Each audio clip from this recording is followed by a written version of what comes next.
Salamu alaikum malen cɛni muso denmisɛn ani mɔgɔkɔrɔba foli tanu bɛ ka taga aw bɛɛ lajɛlen ma aw denkɛ ni aw balimakɛ do Dirisa Mɛmɛnta bi ye juin kalo tile 12 ye bi ye kare an ka foli tanu b'aw bɛɛ lajɛlen an b'a ɲini aw fɛ video in ka partager kosɛbɛ sabula an bɛna kuma dakuruɲa min kan sujet min kan a bɛ jamana in concerné Mali ka sini ɲɛsigi a b'o de concerné kɛlɛ min bɛ Mali kun kan a b'o concerné an bɛna na kuma événement de kan fɛn min ni a kan ka kɛ sini ni o bɛ bɛn juin kalo tile 13 ma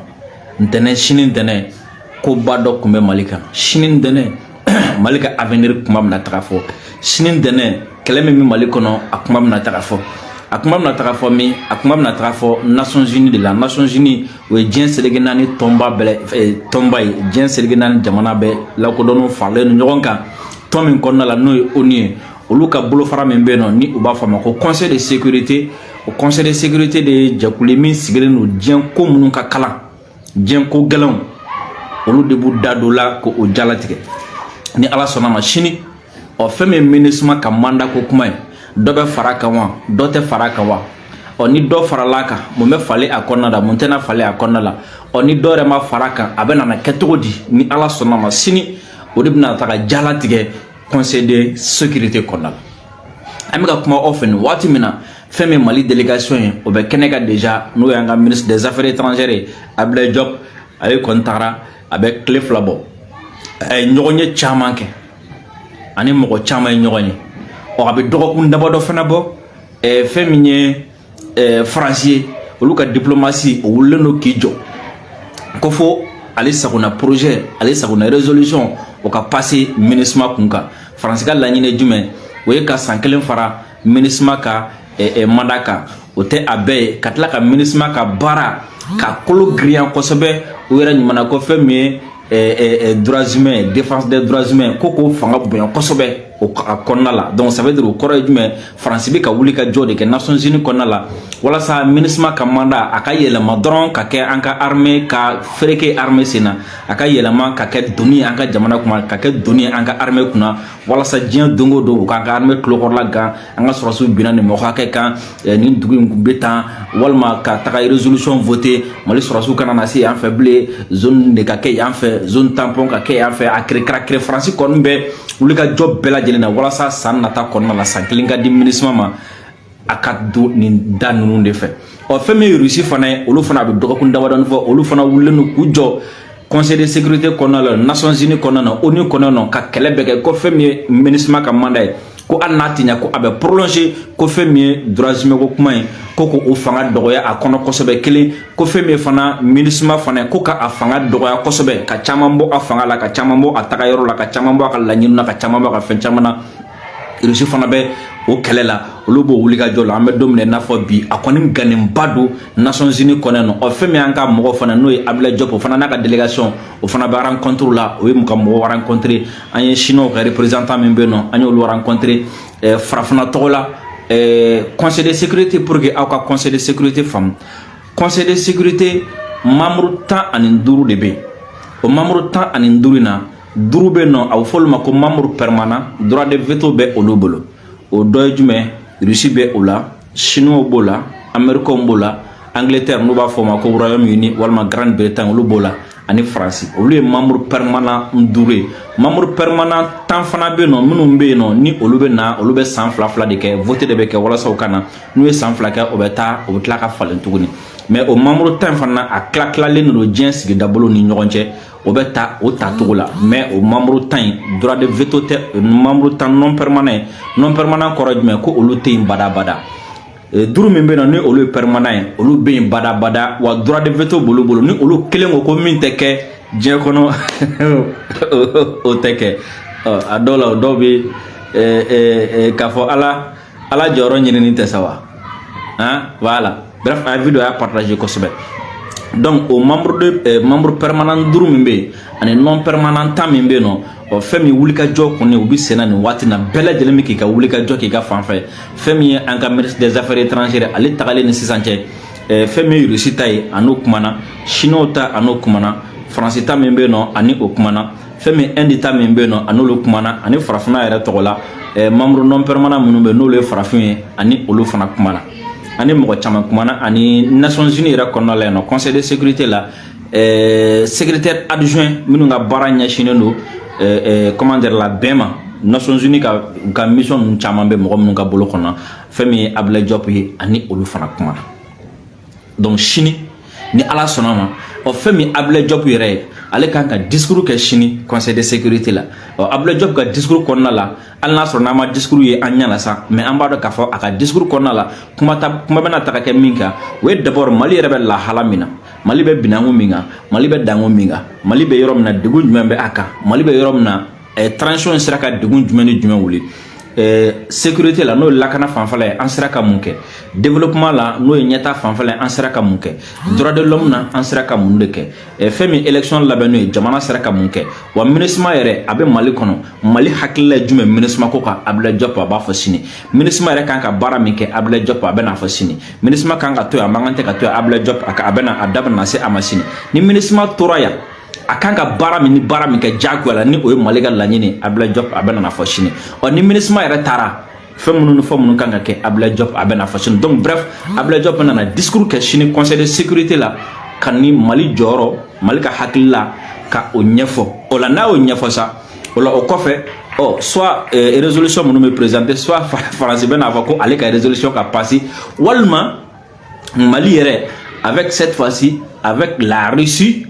comme Russie membre permanent donc Russie fana bɛ na résolution dɔ porter Mali tɔgɔ la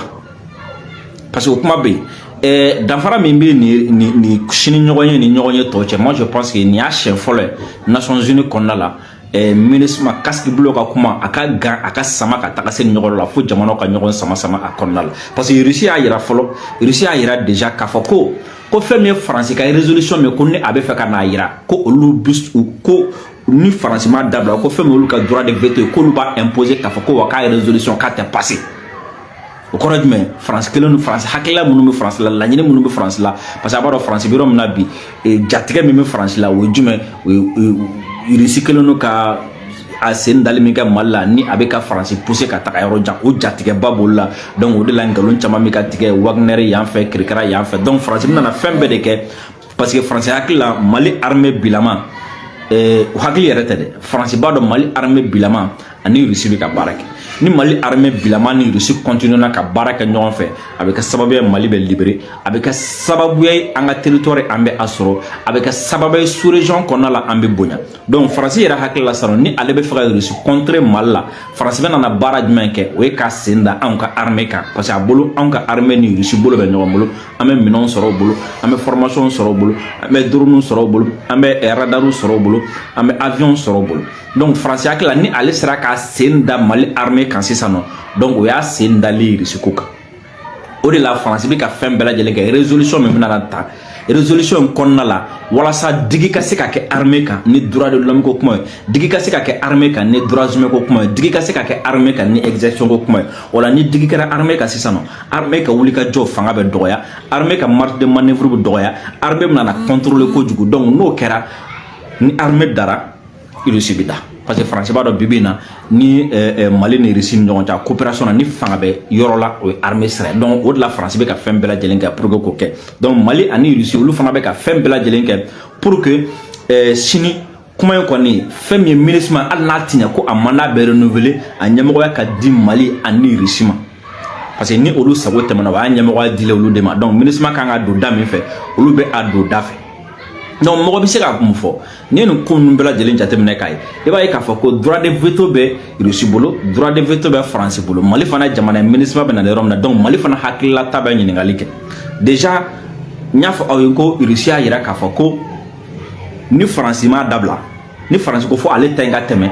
ko fɛn min ye ale ka droit de veto ye ale b'a imposer donc o kɔrɔ jumɛn ko ni faransi bɛ ka wuli ka jɔ min kɛ faransi bɛ ka janfa min labɛn ni faransi m'a dabila Russie bɛ n'a ka droit de veto ale b'o utiliser k'o kɛ ka résolution bloquer n'a kɛ ka résolution bloquer donc MINUSMA ka mandat tɛ passer a tɛ prolonger donc n'a fana dira Russie ma k'a di Mali ma donc ni olu fana y'u ka résolution proposer donc ni faransi fana y'a ka droit de veto k'o imposer ou bien américain k'o ta imposer donc o mandat fana o résolution fana o fana bɛ bloqué o tɛ passé alors que MINUSMA ka mandat tɛ se ka prolonger ni résolution tɛ intérim tɛ faut que résolution dɔ de ka ta résolution min kɔnɔna la MINUSMA ka mandat bɛ prolonger donc ni résolution ma sɔrɔ automatiquement MINUSMA ka mandat a bɛ jɔ de a tɛna se ka continuer parce que cadre légal tɛna k'a kɔnɔ sariya tɛna sɔrɔ bilen sariya min bɛ MINUSMA régi sariya tɛna sɔrɔ bilen MINUSMA bɛ nana baara kɛ sariya min kɔnɔna la donc an bɛ se k'a fɔ ni analyse ta u filɛ nin sira min kan o ye MINUSMA ka mandat o y'a banni ko kuma ye o filɛ nin sira min kan o ye MINUSMA bloqué ko kuma ye parce que n'u ma bɛn a la ni résolution min ko k'a bɛna ta ni Russie imposé résolution tɛ ta ni France imposé a tɛ ta parce que déjà résolution passé bɛ se ka passé cogo di ni résolution min nana passé résolution kɛra ka na ni a ye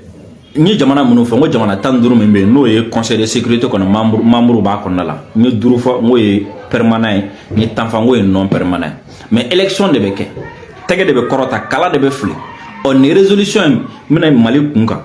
an bɛ fɛ ka nin résolution ta Mali kun kan an bɛ fɛ ka MINUSMA ka mandat ka san 1 fara kan n'an ye san 1 fara kan an bɛ fɛ ka nin don a kɔnɔ ka nin don a kɔnɔ ka nin don a kɔnɔ an bɛ fɛ ka nin bɔ a kɔnɔ ka nin bɔ a kɔnɔ ka nin bɔ a kɔnɔna la o kuma jamana 15 min bɛ yen n'o bɛ conseil de sécurité la olu b'u tɛgɛ kɔrɔta minnu sɔnna a ma olu b'u tɛgɛ kɔrɔta minnu ma sɔn a ma olu t'u tɛgɛ kɔrɔta sabanan ye jumɛn kala sabanan ye jumɛn a bɛ f'o ma ko abstention yɛrɛ minɛ minnu bɛ yen ni olu y'u yɛrɛ minɛ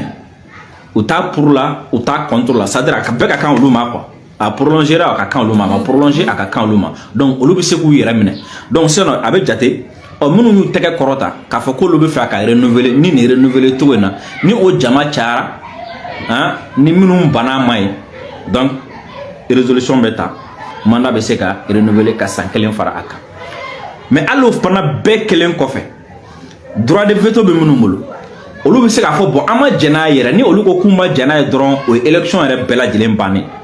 élection kɛra sa wa a ma kɛ sa wa ni droit de veto tigi dɔ ko ma jɛn n'a ye dɔrɔn o y'a bannen donc a mandat a ti renouveler tuguni donc sisan an dun ɲɛ b'a la droit de veto tigiw bɛ ɲɔgɔn na parce que MINUSMA ko bɔra Mali ko la an bɛ an ka tiɲɛ fɔ ɲɔgɔn ye MINUSMA ko bɔra Mali ko la Mali ka ko tɛ bilen a ma dabɔ Mali ka bilen diɲɛ belebelebaw de bɛ ka ɲɔgɔn affronter Mali la diɲɛ belebelebaw de bɛ ka ɲɔgɔn kɛlɛ Mali la diɲɛ belebelebaw de bɛ ka ɲɔgɔn kɛlɛ yɔrɔ jan fɛ Mali kɔnɔ yan na parce que ni a selen nin yɔrɔ la pourquoi normalement Mali de kan ka ɲininka o aw b'a fɛ wa aw t'a fɛ a bɛ fɛ a ka to yan aw tɛ fɛ a ka to yan mais n'i ye kɔfɛ kɛlɛ cayalen k'a fɔ ko fo a ka to yan diyagoya la k'a fɔ ko fo a ka kɛ tan o kɔrɔ ye jumɛn ko a nafa min bɛ kɔfɛ mɔgɔw kan o tɛ Mali yɛrɛ kan o kɔrɔ ko a bɛ yan nɔ fɛn wɛrɛ kama min tɛ Mali yɛrɛ parce que an ka fɛn dɔ fɔ ɲɔgɔn o ye jumɛn ni a ye MINUSMA ta depuis a nana ka na bila bi la MINUSMA ka bilan ma deli ka kɛ fɔlɔ Nations Unies fɛ Conseil de sécurité fɛ a ma deli ka kɛ fɔlɔ moi je n'ai jamais vu k'a fɔ ko rapport dɔ bɔra ko MINUSMA bilan filɛ nin ne ma deli k'a ye fɔlɔ ne ma deli ka rapport ye u taa rapport kɛ mɔgɔ wɛrɛw de kan Mali sɔrɔdasiw ye nin kɛ rebelles ye nin kɛ terroristes ye nin kɛ mais ka rapport kɛ MINUSMA yɛrɛ kan n b'a dɔn a bɛ se ka kɛ a bɛ yen dɛ mais ne de m'a ye wa an m'a kuma mɛn o ma bɔ fɔlɔ wa depuis MINUSMA nana yan nɔ fo bi an ma deli k'a mɛn fɔlɔ ko MINUSMA ka bilan filɛ ko Nations Unies yɛrɛ Conseil de sécurité yɛrɛ y'u sigi ka MINUSMA ka bilan fɔ k'a fɔ ko c'est très bien ou bien c'est catastrophique a don ta a bɔra ta u m'a kɛ donc ça veut dire que bref u tɛ yan nɔ anw kama c'est un jeu politique géopolitique géostratégie u yɛrɛ dama ka intérêt ni fɛnw don u b'o kɛlɛ de kɔnɔna la donc o tɛ anw ye a ma dabɔ anw kama a ma dabɔ an ka lakana kama a ma dabɔ an ka kɛnɛya kama a ma dabɔ an ka foyi kama parce que n'a sɔrɔ ni a dabɔra anw de kama yanni Faransi ka taa fɔ de k'ale bɛna taga résolution de kɛ ko ka adamadenya hakɛ kɔlɔsili ko k'o fanga bonya a kɔnɔ kosɛbɛ munna parce que ko exaction min ka caya alors adamadenya hakɛ fɔlɔfɔlɔ jumɛn ça c'est le droit à la vie le droit à la vie le droit à la vie pour que k'o protéger o bɛ protéger cogo mɔgɔ min bɛ ka fagali kɛ a bɛ fɛɛrɛ kɛ k'o tigi de éliminer ou bien a kana fagali kɛ ou bien k'a tigi bali a kana fagali kɛ donc mandat ka sinsin fɔlɔ kan ka kɛ jumɛn ça c'est la sécurité ça c'est la sécurité o sécurité bɛ sɔrɔ cogo di ça c'est combattre les terroristes et n bɛ yɔrɔ kelen fana fɔ quel qu'en soit l'un ou l'autre ni MINUSMA ka mandat n'a bɛ prolonger a régime bɛ falen ça c'est sûr maintenant donc au lieu que a ka kɛ mandat min bɛ na na sécurité mandat min bɛ terroristes kɛlɛ pourquoi aller dire que ko ka dɔ fara adamadenya hakɛw kɔlɔsiliw de kan donc o kɔrɔ ye jumɛn ça n'a même pas de sens ça n'a même pas de sens Si les droits de l'homme n'étaient pas violés, si les droits des humains n'étaient pas violés, si les droits des Maliens n'étaient pas violés, est-ce que le MINUSMA ben mal là? Alors est-ce que c'est même, si c'est pas dilatoire, pourquoi aller dire que le MINUSMA a mana, qu'il y a droit de l'homme, qu'il y a boya qu'on a là, qu'il y a droit humain, qu'il y a boya qu'on a, ça veut dire quoi en d'autres termes? Ka sorasu blakana, ka polisu blakana, ka marfa bulu charu bulu, berremu bulu, eluko bulu, drone bulu, ko kana yoro la ko kelebe mo mun kan kelebe ko nani kollo folo mi no ka jugna be wi saye droit folo wi saye droit de l'homme folo wi comment dire la wi ka ni la kana hein parce que ambe kan ga balu mo ne ka droit folo mo wi ka balu mo kana dankari nga nyana mala donc mo mi ka dankar ne ka janama nyana mala ni droit MINUSMA ka bara ni droit de kanga bokona donc mo mo mi ka dankari nyana mala olu de kanga keleke mais français ka la nyine jume o ti terroriste de parce que français ka jate konna la mali sorasu de be ka dankari mo ka nyana mala donc do ka fara droit de l'homme ko koro jume donc mali sorasu ka bali ou ka dankari mo ka nyana mala donc comment on a mali sorasu bali todi Nations Unies ka résolution fait ou ka dankari mo ka nyana mala. Et c'est là où on a fait qu'on a juru sur armée sena ka mena tout de armée bolo là parce que on a attaqué de bere qu'on a comme Mali sorasu de alors que Mali sorasu nous avons une armée légale reconnue par tout le monde et une armée qui a la défense du pays. Alors bimika ka jamana de ka bimika ka jamana don ka ole ko armée ndeme France vitra Nations Unies na ka résolution do proposer aux armées qu'elle ne contrôle là. Mais ça ne va pas passer. Ça ne va pas passer parce que déjà il y a droit de veto qui doit sortir déjà mieux quoi pas droit de veto utilisé France contrôle là ça veut dire que on est protégé contre certaines choses MINUSMA ka mana renouvelé qu'on a là et même on verra fama qu'on a tourné vous voyez qu'à fois que MINUSMA ko mana ko ça a dépassé le Mali ça a dépassé l'Afrique c'est maintenant c'est une question internationale donc ça doit être traité avec intelligence à quand à traiter ni hakili sigi à quand à traiter ni cordon à quand à traiter ni basigi à quand à traiter ni basigi parce que ni fait un conseil de sécurité qu'on va y aller pour que jamana kelen kungo table donc a kan ka traiter ni hakili sigi a kan ka traiter ni fɛn bɛɛ lajɛlen donc sini ni ala sɔnna ma ni kuma ninnu bɛna kɛ Nations Unies kɔnɔna la conseil de sécurité la Ablaye Diop bɛna ka discours kɛ mɔgɔ tɔw bɛn'u ka kuma kɛ tɔw bɛn'u hakilataw n'u ka fɛnw bɛɛ lajɛlen di a kan ni ala sɔnna ma donc sini ni min fana bɔra la sufɛla fɛ peut-être sini sufɛ ou bien sini kɛnɛ an n'o walawala aw ye ni ala ye an si jɔ ka o kɔnɔ an bɛ ɲini ala fɛ fana ala k'an si jɔ ko o kɔnɔ maintenant an bɛ fɛ ka maliyɛnw wele ka na bi ma o ye jumɛn mɔgɔ min ye Barkhane gɛn ka France ambassadeur gɛn ka CEDEAO olu ka représentant gɛn ka RFI gɛn ka France 24 gɛn i kan k'a dɔn k'a fɔ ko ni o ni mɔgɔ wɛrɛ kuma la siranɲɛ tɛ dɛ c'est que c'est stratégique donc an fana kan k'o faamu ko la an fana kan k'o faamu ko la hali ni Mali taara fɔ sini k'a bɛna na kuma sugu dɔ fɔ et quel sera conseil de sécurité ka réaction min nana kɛ jumɛn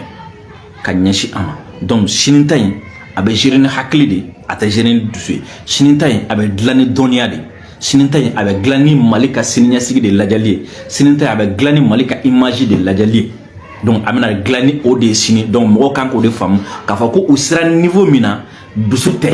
hakili de bɛna na taga kɛ ka a dilan parce que ni mɔgɔ ko k'u b'i dɛmɛ an bɛ ɲɔgɔn fɛ i fana bɛ hakili de bila ɲɛfɛ cette fois-ci ka dusu bila kɔfɛ mais bɛɛ lajɛlen kɔni kan ka dɔgɔ ni mɔgɔ min nin bɛɛ kɔni kɛ c'est que o kɔni ta tɛ siran bilen ni o ni mɔgɔ bɛnna la kɔfɛ c'est que o tigi y'a hakili to jamana ka intérêt la ni fɛn fɛn bɔra o la kɔfɛ i kan ka bila i kunna de mɔgɔ min ye nin bɛɛ kɛ ka na se sisan ma c'est que dɔ sɔrɔla jamana ka intérêt la wa an bɛ ka minnu ɲini n'o ye ka force étrangère bɛ gɛn ka bɔ an ka jamana kɔnɔ an ye caman sɔrɔ la an ye pa caman kɛ donc a tɔ an ka ta ni hakili ye an ka pa da kelen kelen ka pa da dɔɔni ka taga an ka na bɛɛ tiɲɛ ɲɔgɔn bolo voilà kuma dɔ bɛ yen nɔ mun tɛ fɛ k'a fɔ parce que kuna sini ni kun chaque 2 minutes dɔ bɛ téléphone ci chaque 2 minutes dɔ bɛ message ci fo ni dɔw kɛlɛla la Mali lithium ko bɛ cogo di a fɔra ta a kɛra ta parce que fɛn dɔ kun bɛ Mali la n'a y'a jateminɛ ne ma deli ka don a la siɲɛ kelen ne tɛ don a da fɛ ne tɛ yan nɔ ministre kama ne tɛ gouvernement ka porte-parole ne tɛ ministre ka porte-parole gouvernement da bɛ gouvernement bolo k'a yɛrɛ justifier waati min na n'a kan ka justifier ministère kelen kelen bɛɛ la service de communication b'a bɛɛ lajɛlen kɔnɔna na u kan k'u yɛrɛ justifier waati min na u kan k'u yɛrɛ justifier donc moi je suis pas k'a fɔ ko fɛn dɔ fɔra ministre dɔ ma ou bien fɛn dɔ fɔra yan fɛ ayi non faut qu'il ka bɔ ka nin fɔ faut qu'il ka bɔ ka nin fɔ non pourquoi kuma min fɔra ministre bɛ yan déjà a bɛ se ka explication di mɔgɔ ma a bɔ a bɛ explication dɔ di mɔgɔ ma et puis a bɔra a y'a kɛ a ye tuuti kɛ Mali bɛ pourcentage min hakɛ min sɔrɔ a la a y'a ɲɛfɔ o pourcentage in kɔfɛ Mali bɛna fɛn min fana sɔrɔ la a y'a ɲɛfɔ maintenant min fana ye kuma in fɔ o fana y'o mɛn ni élément wɛrɛ min b'a fana bolo a bɛ bɔ a b'o di maliyɛnw ma maintenant ne kɔni information tɛ ne bolo ko o ko kan ne ma taa fɛn fɛn sɛgɛsɛgɛ k'a lajɛ ne tɛna n da don a la ne t'o kɛ o ye n ka tagabolo ye n ma fɛn fɛn sɛgɛsɛgɛ k'a lajɛ n ma fɛn fɛn ɲɛɲini k'a ɲɛ dɔn yan n tɛ n da don a la parce que i bɛ se k'i to yɔrɔ jan fɛ ka fɛn dɔ ye k'a tiɲɛniba ye mais ni gɛrɛla la i b'a sɔrɔ a ka ɲi i bɛ se k'i to yɔrɔ jan fɛ ka fɛn dɔ ɲɛniba ye mais ni gɛrɛla la i b'a sɔrɔ a tiɲɛnen don donc ɲɛɲinini de bɛ fɛnw na wulikajɔ de b'a la faamuyaliw de b'u la donc n'i y'a faamu waati min na i bɛ se k'i fɛla ta fɛ n'i ma faamu waati min na i b'i da de i bɛ se kɛlɛ min na min dɔnniya b'i la min expérience b'i la i b'o kɛ ne filɛ ne ka nin min kɛ u ko kɛlɛ o dɔnniya bɛ na o expérience bɛ na n'o ye souveraineté ko kɛlɛ n'o ye impérialisme kɛlɛ o expérience bɛ na o dɔnniya bɛ na mais ɲɛsiw ma k'o kɛ maintenant kɛlɛ wɛrɛ dɔnniya bɛ mɔgɔ wɛrɛ la a expérience bɛ mɔgɔ wɛrɛ la a bɛ se ka kɛ ni an bɛ se ka o fana appuyer cogo min na an b'o appuyer ten mais j'aime pas ka taga n sen don fɛn bɛɛ la kelen kelen k'i sen don fɛn bɛɛ kɔnɔ kelen kelen par fini i tɛna se ka ɲuman foyi fɔ i tɛna se ka ɲuman kɛ i bɛna ka effort clac clac clac clac fɛn dɔ moi je préfère ka concentrer fɛn dɔ kan k'o ɲɛ sɔrɔ ka continuer ni min dɔnniya b'i la i b'o kɛ n'i y'o ɲɛ sɔrɔ ça va alhamdulillah donc o ye nin yɔrɔ ye a kuma la ministre a t'a fɔ déjà a ye tuuti kɛ a ko ko an bɛ pourcentage min sɔrɔ a y'a fɔ o pourcentage in kɔfɛ an bɛna min fana sɔrɔ a kan donc ni fɛn wɛrɛ bɛ mɔgɔ min bolo k'o fɔ a ko kan a bɛ yen ministère ka service de communication fana bɛ yen nɔ olu fana bɛ se k'o mais moi pour le moment ne concentré don fɛn min kan o ye nin ye parce que dugujukɔrɔ nafolo a bɛ sɔrɔ k'an to lakɛnɛ k'an to kɛnɛya de kɔnɔna la a bɛ sɔrɔ k'an to sécurité de kɔnɔna la parce que déjà bɛɛ lajɛlen an bɛɛ y'a dɔn déjà k'a fɔ ko ɲɛmɔgɔ minnu b'an kunna ko faransi bɛ fɛ ka fɛn bɛɛ kɛ k'u gɛn ka bɔ yen ɔ n'an fana wula tagali teliya siɲɛ kelen n'a tila o fana y'a damana ko wɛrɛ donc an bɛ fɛnw ta ni hakili ye ka kɛlɛw kɛ ni hakili ye ka kɛlɛw kɛ ni hakili ye pour que an kana na faransi sago kɛ a ye an kana na ko yɛrɛ nɔgɔya faransi bolo an kana na ko nɔgɔya communauté internationale bolo parce que déjà mali tɔgɔ tiɲɛnen don diɲɛ fan bɛɛ fɛ u bɛ ka ko sugu bɛɛ lajɛlen da an kan wa ko fo k'a yɛrɛ de k'a fɔ ko ɲɛmɔgɔ dɔ de b'an kunna ko minnu man ɲi u kan ka gɛn de u kan ka taa ka bɔ yen bon n'an fana y'a nɔgɔya olu bolo ni kuma sugu dɔ ye ni jogo dɔ ni comportement sugu dɔ ye moi je pense que o ye ka voilà ka u bɛ fɛ ka olu donc an bɛna fɔ c'est comme si an bɛna f'olu ɲɛna bon ala kana effort bɛrɛ kɛ a y'a to an ma an yɛrɛ bɛn'u gɛn ka bɔ yen moi je vais pas rentrer dans ça mais bɛɛ ka ko ɲɛɲini n'i y'a ɲɛ sɔrɔ waati min na i ka ɲɛfɔ cela ne veut pas dire k'a fɔ ko ministre bɛɛ jɛlen don ni jɛlen tɛ ni fɛn fɔra i ma i tɛ démissionner e ni ka jamana se kunbala ma ni fɛnɛ jɛlen don ni fɛn fɔra i ma ni a jaabi nɔgɔman b'i bolo bon i ka ɲɛfɔ mɔgɔ ye parce que moi je pense yɛrɛ que an bɛ yɔrɔ minnu na bilen nin polémique ninnu yɛrɛ man kan tɛ ka na quoi parce que n'i bɛna fɛn fɛn kɛ jamana in tɔgɔ la sisan nɔ bɔ dɔrɔn i b'a ɲɛfɔ mɔgɔ ɲɛna A plus B i yɛrɛ b'a bɛɛ ɲɛfɔ mɔgɔ ɲɛna jamana min sɔrɔ la min sɔrɔ la min sɔrɔ la et puis yɔrɔ dɔw fana bɛ yen nɔ k'olu fana ɲɛfɔ mɔgɔ ye mɔgɔ k'o fana faamu diɲɛ sariyaw bɛ jɛn ni min ye o ɲɛfɔ jamanadenw jamanadenw k'o faamu diɲɛ sariyaw tɛ jɛn ni min ye k'o fana ɲɛfɔ jamanadenw jamanadenw k'o faamu sɔrɔ yɛrɛ bɛ kɛ cogo di k'o ɲɛfɔ jamanadenw ye parce que kunu mɔgɔ dɔ bɛ wele ne ye fɛn dɔ ɲɛfɔ a yɛrɛ lui même il savait pas parce que ale bolo dɔrɔn n'a fɔra pourcentage dɔrɔn n'a fɔra ko an bɛ 5% sɔrɔ na donc 95% ye ko dɔ in b'o bɛɛ sɔrɔ alors que souvent aussi ce n'est pas comme ça i b'a sɔrɔ an bɛ 5% sɔrɔ a sɛbɛnnen don k'an bɛ 5% sɔrɔ o ye min bɛna ta ka di an ma ye mais an bɛ impôt min sɔrɔ o bɛ pourcentage min ta a ye baarakɛlaw minnu bɛna ta o bɛ pourcentage dɔ ta olu sara o bɛ pourcentage min ta usine jɔli o bɛ pourcentage dɔ ta donc n'i y'a fara ɲɔgɔn kan i b'a sɔrɔ a fɔra ko 5% de dira ma mais n'i y'a calculé ka yɛlɛ sanfɛ i bɛ t'i yɛrɛ sɔrɔ fo 30 40 ou bien souvent fo 50%. I m'a faamu et de l'autre côté aussi vice versa o fana bɛ se ka kɛ i b'a sɔrɔ a bɛ se k'a fɔ ko 10% bɛ aw bolo mais n'i y'a ta k'a lajɛ i b'a sɔrɔ en réalité 10% tɛ 5% de don mais f'i ka gɛrɛ de ka nin fɛn ninnu bɛɛ ɲɛɲini k'a dɔn quoi donc n'i ma gɛrɛ ka ninnu bɛɛ ɲini k'a dɔn i tɛ se ka fɔ surtout ni mɔgɔ dɔ kumana kan i b'a sɔrɔ a fana ye investigation dɔ kɛ a fana ye fɛn dɔ ɲɛɲini bon fɛn t'e bolo fɔlɔ information t'i bolo n'i ko f'i ka kuma a ma nɔgɔn dɛ donc voilà an ka foli tanu bɛ aw bɛɛ sɔgɔmada n'an kun nana nin de ɲɛfɔ aw ye an sera k'a ɲɛfɔ alhamdulilayi an b'a ɲini aw fɛ video a ka partage kosɛbɛ halisa an ka to wuli ka jɔ kɔnɔna la jamana in an de ta don an de bɛ se k'a jɔ an de bɛ se k'a ci ko une civilisation n'est détruite par l'extérieur que lorsqu'elle est rongée de l'intérieur mɔgɔ si tɛ se k'an ka jamana ci kɔfɛla fɛ n'a sɔrɔ ni an yɛrɛ ma a ci kɔnɔna fɛ donc an ka kɔnɔna dilan k'an tɛgɛ di ɲɔgɔn ma ni kɔfɛ mɔgɔ nana a bɛ n'i kun ci kogo kun ka segin mais n'an ye kɔnɔna puri ka kɔnɔna toli k'a bila ni kɔfɛ mɔgɔ nana doni mi ja doni mi ja parce que bɛɛ lajɛlen b'a dɔn yɔrɔ nɔgɔlen o de ka di dimɔgɔ ye n'i ye soso cayalen yɔrɔ fana na i b'a sɔrɔ a yɔrɔ nɔgɔlen fana de don kan n'i ye soso cayalen yɔrɔ la c'est i b'a sɔrɔ yɔrɔ saniyalen tɛ donc an ka yɔrɔ saniya o b'a to an bɛ se ka soso gɛn o b'a to soso wɛrɛ tɛ na an ka yɔrɔ saniya o b'a to an bɛ se ka dimɔgɔ gɛn kabako fura furudimibatɔw tension tɔw ani jabɛti tɔw Cherif Tiyama Haidara halisa a bɛ yan nɔ bɛɛ lajɛlen jigi kɔrɔ 70